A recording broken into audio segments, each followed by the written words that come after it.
Chicken കൊണ്ട് അച്ചാർ തയ്യാറാക്കി നോക്കിയിട്ടുണ്ടോ? നല്ല ടേസ്റ്റാണ് കേട്ടോ കഴിക്കാൻ. അപ്പോൾ ഇതെങ്ങനെ തയ്യാറാക്കിയെന്ന് നോക്കിയാലോ? അപ്പോൾ നമ്മൾ ചിക്കൻ്റെ ബ്രസ്റ്റ് പീസ് എടുത്തിട്ടുണ്ട്. ചെറിയ പീസായിട്ട് ഒന്ന് കട്ട് ചെയ്തെടുക്കുക. ഇനി അതിലേക്ക് ആവശ്യമുള്ള മസാലപ്പൊടികൾ ചേർത്ത് കൊടുക്കാം. ഒരു 1/4 ടീസ്പൂൺ മഞ്ഞൾപ്പൊടി ചേർക്കുന്നുണ്ട്. അതുപോലെ തന്നെ 1 ടീസ്പൂൺ കുരുമുളക് പൊടി ചേർത്ത് കൊടുക്കാം. പിന്നെ ചേർക്കുന്നത് 1/2 ടീസ്പൂൺ മല്ലിപ്പൊടിയാണ്. അപ്പോൾ മല്ലിപ്പൊടിയൊന്നും അളവ് കൂടി പോകരുത്, ഇത്ര മാത്രം ചേർത്താൽ മതിയാകും. പിന്നെ നമുക്ക് ചേർക്കേണ്ടത് ഗരം മസാലയാണ്. അതും ഒരു 1/2 ടീസ്പൂൺ ചേർത്ത് കൊടുക്കുന്നുണ്ട്. അതുപോലെ തന്നെ ഇനി മുളക് പൊടി ചേർത്ത് കൊടുക്കാം. ഞാനിവിടെ കാശ്മീരി മുളക് പൊടി എടുത്തത്. അപ്പോൾ നമ്മളെ അച്ചാറിന് നല്ലൊരു കളർ കിട്ടും.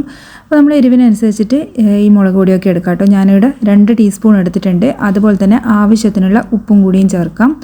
ഇനിയിപ്പോൾ ഇത് നമുക്ക് നല്ലപോലെ ഒന്ന് മാരിനേറ്റ് ചെയ്ത് വെക്കണം. ഇതിലേക്ക് ഒരു 2 ടേബിൾ സ്പൂൺ വെളിച്ചെണ്ണയും കൂടിയും ചേർത്തിട്ടാട്ടോ മാരിനേറ്റ് ചെയ്യുന്നത്. അപ്പോൾ മാരിനേറ്റ് ചെയ്തതിന് ശേഷം ഏകദേശം ഒരു 10 മിനിറ്റ് മുതൽ അരമണിക്കൂർ വരെ മാറ്റി വെക്കാം. അതിനുശേഷം നമുക്ക് ഈ ചിക്കൻ ഒന്ന് ഫ്രൈ ചെയ്തെടുക്കണം. അപ്പോൾ ഞാനിവിടെ എള്ളെണ്ണയിലാണ് ചെയ്യുന്നത്. അപ്പോൾ നിങ്ങൾക്ക് വെളിച്ചെണ്ണ താല്പര്യമെങ്കിൽ അത് ചെയ്യാം. അപ്പോൾ എണ്ണ നല്ലോണം ചൂടായി വരുന്ന സമയത്ത് നമുക്ക് ചിക്കൻ ഇട്ടിട്ട് നല്ല പോലെ ഒന്ന് മൊരിയിച്ചെടുക്കണം. അപ്പോൾ 2 ഭാഗവും അപ്പുറമൊക്കെ ഇട്ട് നല്ലപോലെ ക്രിസ്പി ആവുന്നവരെ നമുക്കിതൊന്ന് ഫ്രൈ ചെയ്തെടുക്കാം. അച്ചാറൊക്കെ കുറച്ച് നല്ല സ്പൈസി ആയിരിക്കുന്ന കേട്ടോ, നല്ല ടേസ്റ്റ്. അതുപോലെ തന്നെ ഈ ഒരു ചിക്കനൊക്കെ ആകുമ്പോഴെന്ന് പറയുമ്പോൾ നല്ലപോലെ മൊരിഞ്ഞ് കിട്ടണം. നമ്മൾ ഈ ഒരു കഷ്ണമൊക്കെ ഇങ്ങനെ കഴിക്കുന്ന സമയത്ത് നല്ല ക്രിസ്പി ആയിരിക്കണം. അപ്പോഴാണ് നല്ല ടേസ്റ്റ് ഉണ്ടാവും അച്ചാറൊക്കെ ഉണ്ടായിക്കഴിഞ്ഞാൽ. ഇനിയിപ്പോൾ മീനച്ചാർ ഉണ്ടാക്കുമ്പോഴോ അങ്ങനെ തന്നെ ചെയ്യണം. നല്ലപോലെ ഫ്രൈ ചെയ്തെടുത്തിട്ട് മാത്രമേ ഉണ്ടാക്കാവൂ കേട്ടോ. അപ്പോൾ ഇത് നല്ലപോലെ ഒന്ന് ഫ്രൈ ആയി കിട്ടിയിട്ടുണ്ട്. നമുക്കിനി ഇതൊന്ന് ഫ്ലെയിം ഓഫ് ആക്കിയിട്ട് സൈഡിലേക്കൊന്ന് മാറ്റി വെക്കാം. അപ്പോൾ നമ്മൾ ഈ എണ്ണ കളയേണ്ട ആവശ്യമൊന്നുമില്ല. വേറൊരു പ്ലേറ്റിലേക്ക് അങ്ങ് മാറ്റിയെടുത്തതിന് ശേഷം ഈ എണ്ണയിലേക്ക് തന്നെയാണ് ബാക്കിയുള്ള കാര്യങ്ങളൊക്കെ നമ്മൾ ചെയ്തെടുക്കുന്നത്. ഇനി ഇതിലേക്ക് ഒരു 1/2 ടീസ്പൂൺ കടുക് ചേർത്ത് കൊടുക്കാം. അപ്പോൾ കടുക് പൊട്ടി വരുന്ന സമയത്ത് ഒരു 1/4 ടീസ്പൂൺ ഉലുവ ചേർക്കുന്നുണ്ട്. ഉലുവയൊന്നും അളവ് അങ്ങ് കൂടി പോകരുത്, കയ്പ്പ് ഉണ്ടാകും.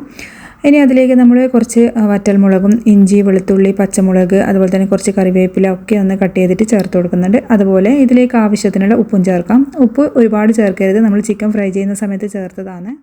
ഇനി ഇത് നമുക്ക് നല്ലപോലെ ഒന്ന് വാട്ടിയെടുക്കാം. അതായത് അതിൻ്റെ കളറൊന്നും മാറി ആ ഒരു ബ്ലാക്ക് കളറൊന്നും ആവണ്ട കേട്ടോ, അതിൻ്റെ ആ ഒരു പച്ച മണമൊക്കെ ഒന്ന് മാറി വന്നാൽ മതി. ഇനി ഇതിലേക്ക് ആവശ്യത്തിനുള്ള മസാലപ്പൊടി ചേർക്കാം. അപ്പോൾ നമ്മൾ നേരത്തെ ചേർത്ത അതേ പൊടികൾ തന്നെയാണ് ചേർക്കുന്നത്.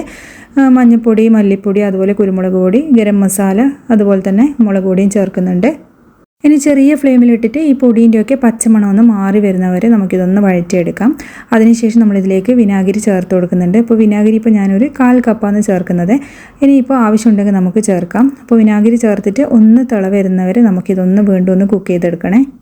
അപ്പോൾ അച്ചാർ കുറച്ച് നല്ല ലൂസായിട്ട് വേണമെന്നുണ്ടെങ്കിൽ, നിങ്ങൾക്ക് ഗ്രേവിയൊക്കെ വേണമെന്നുണ്ടെങ്കിൽ ഇതിലേക്കൊരു 1/4 ഗ്ലാസ് ചൂടുവെള്ളം കൂടിയും ചേർക്കാം കേട്ടോ. അപ്പോൾ ഞാനിതിൽ ഡ്രൈ ആക്കിയിട്ടാണ് അച്ചാർ ഉണ്ടാക്കിയെടുക്കുന്നത്. അപ്പോൾ വിനാഗിരി തിള വരുന്ന സമയത്ത് നമുക്ക് ഫ്ലെയിം കുറച്ചിട്ട് ചിക്കൻ പീസ് ഇട്ട് നല്ലപോലെ മിക്സ് ചെയ്യാം. തണുത്തതിന് ശേഷം ബോട്ടിലാക്കിയിട്ട് സൂക്ഷിച്ച് വെക്കാം.